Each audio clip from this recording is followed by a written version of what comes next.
శ్రీధర్ మురళి గారు ఏం చెప్తారు? ఈ పార్టీకి సంబంధించి స్ట్రక్చర్కి సంబంధించి సరే ఏం మాట్లాడినా ఏ పార్టీకైనా సరే ఒక విధానం ఉంటుంది. జనరల్గా ఆ పార్టీకి అధ్యక్షులు ఉంటారు, 2 సంవత్సరాలకో 3 సంవత్సరాలకో ఎలక్షన్ రూల్స్ ప్రకారం మళ్ళీ ఎన్నుకుంటూ ఉంటారు. అన్నీ ఒక స్ట్రక్చర్ ఉంటుంది. కానీ ఇక్కడ అదేం ఉండదు. శాశ్వతంగా అధ్యక్షుని ప్రకటించుకున్నారు, ఆ తర్వాత వారు ఏం చెప్పినా సరే పార్టీలో ఒక పొలిట్ బ్యూరో కానీ లేదంటే ఒక కార్యవర్గ సమావేశాలు కానీ జరగవు. వారు ఎక్కడ చెప్తే అక్కడ పోటీ చేయాలి, ఎక్కడికి వెళ్ళమంటే అక్కడికి వెళ్ళాలి. అన్ని ప్రయోగాలు కనిపిస్తూ ఉన్నాయి, కానీ ప్రజల గురించి ఆలోచించింది ఏం లేదనిపిస్తుంది కదా, ఏం చెప్తారు?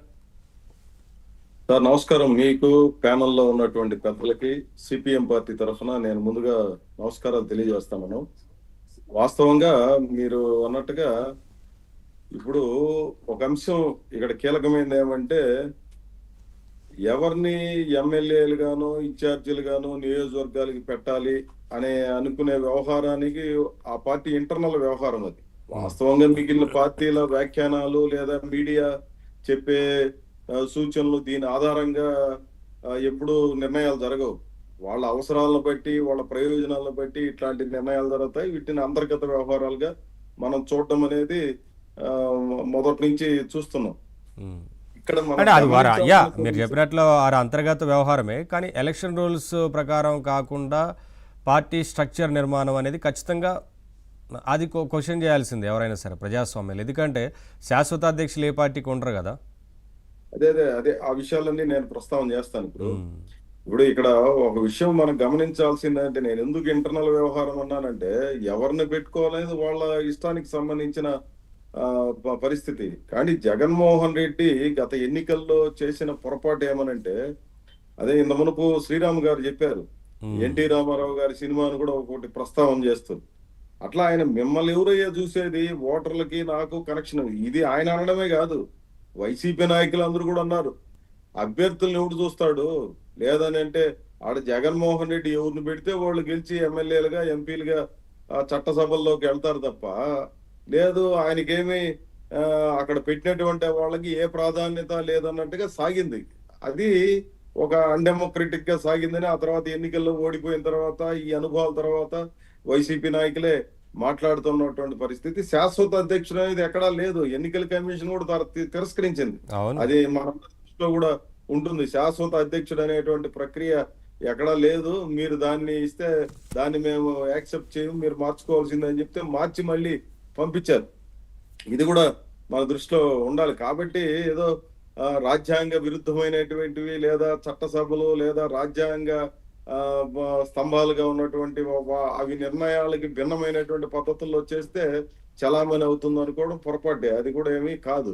రెండవది, ఇక్కడ 2 ఇయర్లీ 3 ఏళ్ల తర్వాత ఎన్నికలు రాబోతున్నాయి. ఇప్పుడు స్థానిక సంస్థల ఎన్నికలు కూడా కొద్ది కాలంలో రాబోతా ఉన్నాయి. ఈ పరిస్థితుల్లో రాబోయే ఎన్నికలకి ఎమ్మెల్యేలుగా ఎవరు పోటీ చేయాలి, ఏ ప్రాంతంలో ఎక్కడ అనడం కూడా 2 ఇయర్లీ అవుతుంది. కాకపోతే ఏంటంటే ఇక్కడ మనం గమనంలో పెట్టుకోవాల్సింది, వీళ్ళు ప్రజా సమస్యల మీద ఏ రకమైనటువంటి వైఖరి కలిగి ఉన్నారు. అసలు అసెంబ్లీకి అటెండ్ కాకూడదు అన్నటువంటి ఒక నిర్ణయమే అది ఒక ఆత్మహత్య సదృశ్యం, సెల్ఫ్ గోల్ లెక్క. వాస్తవంగా అటెండ్ కావాలి, చర్చనీయాంశం చేయాలి. చాలా సమస్యలు ఉన్నాయి, నంబర్ ఆఫ్ ఇష్యూస్ ఉంటే వాటన్నిటిని ప్రశ్నించాల్సింది లేదా నిలదీయాల్సింది. వాటి ఆధారంగా ప్రజాక్షేత్రంలో నడపాల్సినటువంటి పోరాటాలను వాటిని వదిలేసి అసెంబ్లీకి మాకు సంబంధం లేదన్నట్టుగా వ్యవహరించడమే పెద్ద తప్పు. చంద్రబాబు నాయుడు గారు కూడా పదే చెప్తున్నాడు, వాళ్ళ ఎమ్మెల్యేల మీద ఆయన రకరకాల అసంతృప్తులు వ్యక్తం చేస్తున్నాడు. కొన్ని సమస్యలు వస్తున్నాయి, ఇంటర్నల్ సమస్యలు తెలుగుదేశం పార్టీలో కూడా ఉన్నాయి, ఎమ్మెల్యేలు సరిగా లేరు అని చెప్పి పదే చంద్రబాబు నాయుడు గారు కూడా మాట్లాడుతుండే. ఈ రోజు కూడా లేటెస్ట్ గా కలెక్టర్ల పని మీద లేదు, ఇవన్నీ కూడా చర్చ జరుగుతున్నటువంటి నేపథ్యంలో మీరు అన్నట్టుగా నేచురల్ గా వైసీపీ ఇన్ఛార్జీలుగా ఉండేవాళ్ళు లేదా వైసీపీ నాయకత్వం ఏ రకంగా ఉంది అన్నటువంటి చర్చ ముందుకు వస్తుంది. దురదృష్టం ఏంటంటే ఈ రోజు ప్రజా సమస్యల్ని పట్టించుకొని వాటిని చర్చనీయాంశం చేయాలన్నటువంటి ధోరణి దాదాపు మృగ్యం అయిపోయింది. ప్రధాన ప్రతిపక్షం కూడా ఆ రోల్ ప్లే చేయడంలో ఆ రోల్ ప్లే చేయాల్సినటువంటి అవసరం ఉంది. చాలా పెద్ద సమస్యలు ఈ రోజు మన కళ్ళ ముందు ఉన్నాయి. ఈ రోజు జాతీయ గ్రామీణ ఉపాధి హామీ పథకం అనేది కేంద్ర ప్రభుత్వమే రద్దు చేసినా కానీ దాని ప్రభావం చాలా పెద్ద ఎత్తున ఉంది. కరోనా లాంటి టైంలో నిరుద్యోగ యువతకు కూడా లేదు, ఈవెన్ పెద్ద పెద్ద వాళ్ళకు కూడా ఉపయోగపడింది గ్రామీణ ఉపాధి హామీ పథకం. అట్లాంటిది రద్దు అయిపోతే నోరు తెరిచే పరిస్థితి లేదు, లేదా దాని ప్రభావం ఈ రాష్ట్రం మీద ఎట్లా ఉంటుందని మాట్లాడే పరిస్థితి లేదు, లేదా పారిశ్రామిక అవసరాలు, పారిశ్రామిక ఒప్పందాలు చాలా పెద్ద ఎత్తున జరుగుతుంటే ప్రతిదాన్ని అడ్డగోలుగా వ్యతిరేకించడం కాదు కదా.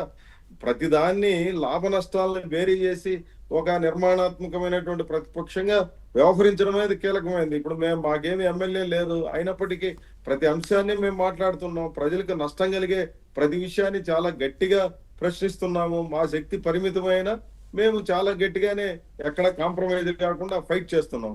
మేము ప్రజాక్షేత్రంలోనే ఫైట్ చేయడం కాదు, న్యాయస్థానాల్లోనూ, లేదంటే అన్ని పార్టీలు కూడా ఇన్వాల్వ్ చేసి, అదే మాదిరి ఇంటలెక్చువల్స్ ఇన్వాల్వ్ చేసి, మీడియాని ఇన్వాల్వ్ చేసి రకరకాల ఇష్యూ టేకప్ చేస్తున్నటువంటి క్రమంలో మాలాంటి వాళ్ళకి ఆ రకమైన ఇది ఉంటే, ప్రధాన ప్రతిపక్షంగా ఉన్నటువంటి వాళ్ళు ఏదో ఒక ఈవెంట్ ప్రోగ్రామ్ లాగా ఎప్పుడో ఏదో ఒకటి తీసుకొని దానికి హడావుడి చేయడం అనేది కాకుండా అన్ని స్థాయిల్లో చర్చకి కేంద్రంగా వీళ్ళు ఉండాలి.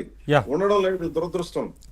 మురళి గారు, మీరు అన్నట్టుగా పోరాటాలు చేయాలి, అసెంబ్లీకి వచ్చి మాట్లాడాల్సిన అవసరం ఉంది, ప్రజా సమస్యల గురించి ప్రస్తావించి ప్రభుత్వం దృష్టికి తీసుకువెళ్ళాలి, అవసరమైతే సలహాలు సూచనలు అందించాల్సిన అవసరం ఉంది. కానీ ఆ రకంగా కాకుండా ఇటువంటి ప్రయోగాలు చేస్తే ఏం ప్రయోజనం?